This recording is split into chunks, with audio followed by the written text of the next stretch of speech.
मानो ये बताना चाहते हैं कि तुम अब भी गा सकती हो, तुम अब भी बोल सकती हो। और ये कृपा प्रभु ने बड़े दिन बाद किया है, बहुत दिन बाद।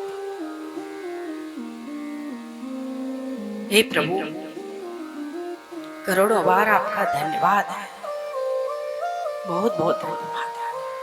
कृतज्ञ हैं आपकी करुणा के, आपकी कृपा के। बड़ी कृपा करी प्रभु। हे श्री जी, आपने अपना वरद हस्त रख दिया। एक तुम ही तो हो, सब छोड़ देते हैं तब भी आप साथ खड़े होते हो। एक कथा आती है, एक भक्त था, ऐसे ही भगवान से मिलने आते थे। एक बार बड़ी विपत्ति पड़ गई, भक्त बड़ा परेशान हो गया, बड़ी विपत्ति पड़ गई। ठाकुर जी आए, देखते हैं उस पर चलने की हिम्मत भी नहीं रही।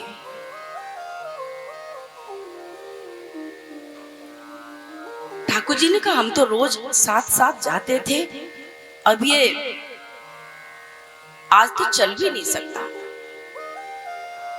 ठाकुर जी लेकर के गए। आज भक्त कहता है, प्रभु ये कैसी मित्रता है? क्या हुआ? जब मैं ठीक था, जब सब कुछ ठीक था, तब तो आप मेरे साथ आते थे, हम साथ साथ चलते थे। लेकिन जब हम पर विपत्ति पड़ गई प्रभु, हम परेशानियों में उलझ गए, हम बीमार हो गए, तो प्रभु आप हमसे मिलने ही नहीं आए। प्रभु ने कहा, किसने कहा कि मैं तुझसे मिलने नहीं आया? मैं तो तेरा ध्यान रखता हूं, मैं तो मिलने आया। कहा, प्रभु जब आप आते थे ना तो 4 पैर बनते थे, हम दोनों जब चलते थे तो 4 पैर बनते थे।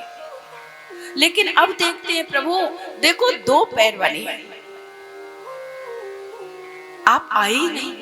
प्रभु कहते हैं, पगले तुझे तो इतना भी होश नहीं था कि तू चल पाता, इसलिए मैं तुझे गोदी में उठा के ले गया। और तू जो 2 चरण देख रहा है, वो चरण तेरे नहीं, वो चरण मेरे थे। मैं तुझे गोदी में उठा के ले गया। ऐसे है भक्त वत्सल भगवान। आप पर परेशानी आ जाए तो भगवान छोड़ते नहीं है। वही तो है, सब लोग छोड़ देते हैं, तब वो खड़े होते हैं, आपकी बात सुनते हैं, आप पर कृपा करते हैं। और ऐसी ही कृपा इस दासी पर की है,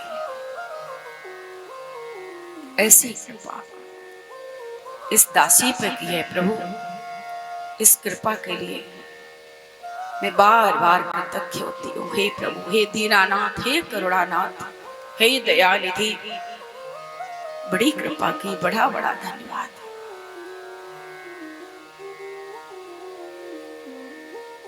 प्रेम से कहो श्री राधे, और कहो एक बार, और प्रेम से कहो मैया। अब लगा।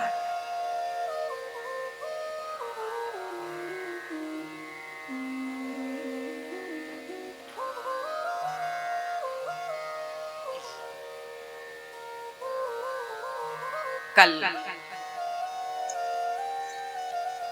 बड़ा सुंदर आपने आनंद लाभ लिया, भगवान वामन का दर्शन किया। कल की कथा में सुना,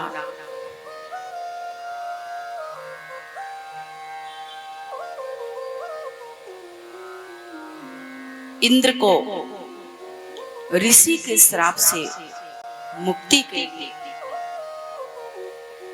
देवताओं को लक्ष्य करके प्रभु ने समुद्र मंथन करवाया, बासुकी नाग की रस्सी बनाई और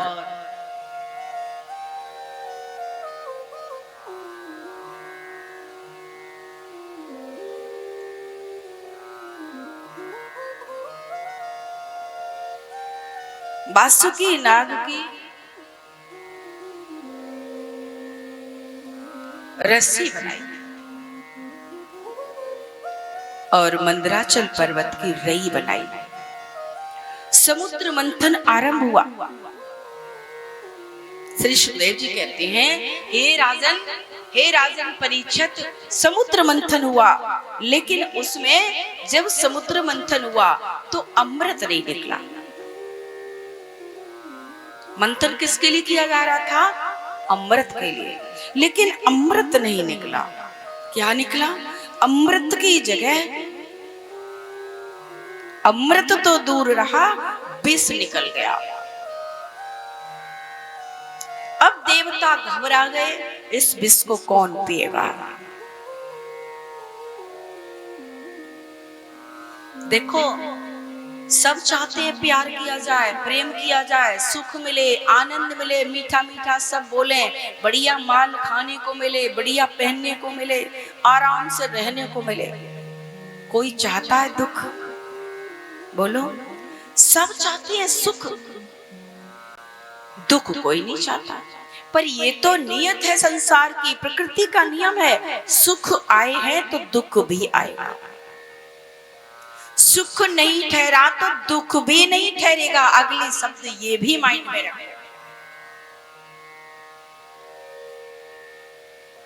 सुख आया है, ये भी परमानेंट नहीं है, ये भी जाएगा, दुख आएगा।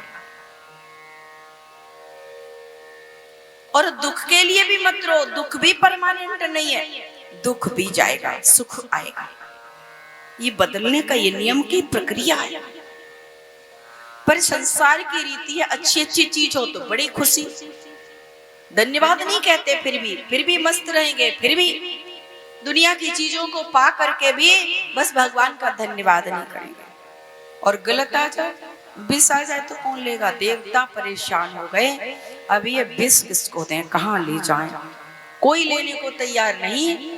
तब भोले बाबा से प्रार्थना की। उनका तो नाम ही है भोले बाबा।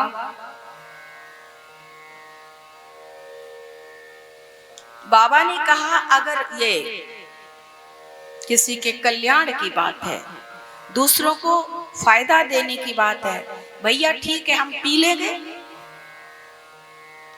अब ऐसा वर्णन आता है कि वो जहर तो जहर हो गए महाराज। भोलेनाथ ने जहर पिया और जहर को अंदर नहीं ले गए। क्यों? इतना कोई प्रेम करता होगा भगवान से। अंदर हृदय में विराजमान कौन रहते हैं? श्री ठाकुर जी हैं, श्री राम जी हैं, श्री जानकी जी।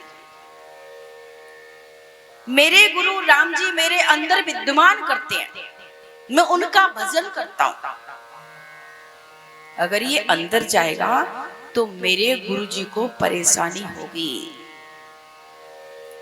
हमारे गुरु जी को परेशानी ना हो, इसलिए मैं घंट में ही रोक लेता हूं।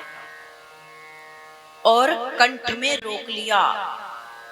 इतना जहर तंगड़ा था कि पूरा कंठ नीला पड़ गया, इसलिए नाम पड़ गया नीलकंठ महादेव की। अब सावन आने वाले हैं, नीलकंठ महादेव की। इतने बेचैन हो गए, इतने बेचैन हो गए कि इधर उधर रात भर बेचैन, दिन भर बेचैन, करें तो करें क्या।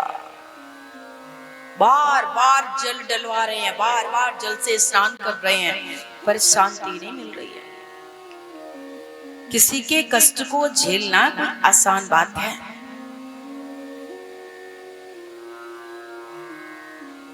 तब कहते हैं कोई बूटी ली। अब क्या हो गया? ऋषिकेश आप तो गए हो गए, ऋषिकेश, ये हरिद्वार, ये नैमिषारण्य, ये रामेश्वरम, ये जितने तीर्थों पे जाओ, और फिर ये भोलेनाथ के स्थान तो जाओ, वहां तो ज्यादातर चले जाओ बद्रीनाथ धाम, केदारनाथ धाम, तो ये तो भैया ऊंचे पहाड़ों पे हो गए महाराज। और यहाँ पर खाने पीने की चीजें कुछ ज्यादा नहीं होती, प्रकृति होती है। फल हो सकता है, कहीं फूल हो सकता है, कहीं पत्ती हो सकती है, तो क्या खाया? जो घास खड़ी थी ना, घास में कोई औषधि, मान लो अपनी भाषा में तो वो औषधि हो गई। तो कोई वनस्पति लेकर के, कोई औषधि लेकर के, कोई आयुर्वेदिक दवा लेकर के भोलेनाथ ने ग्रहण की और भगवान के नाम को ज्यादा जपा, नाम को बढ़ाया, तब उससे शांति थोड़ी मिली। और लोग ये कहते हैं कि भांग पी, जो अज्ञान लोग हैं वो कहते भोलेनाथ ने भांग पी। पूरा सिम्हा पुराण उठा करके पढ़िए, कहीं भी वर्णन नहीं है कि भोलेनाथ ने भांग पी।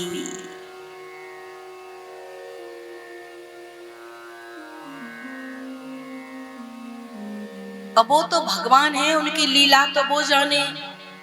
पहले तो लिखा नहीं, पी नहीं, और क्या लीला क्यों की हो।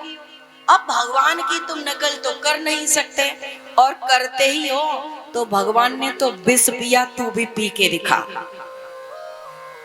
कोई पी सकता है?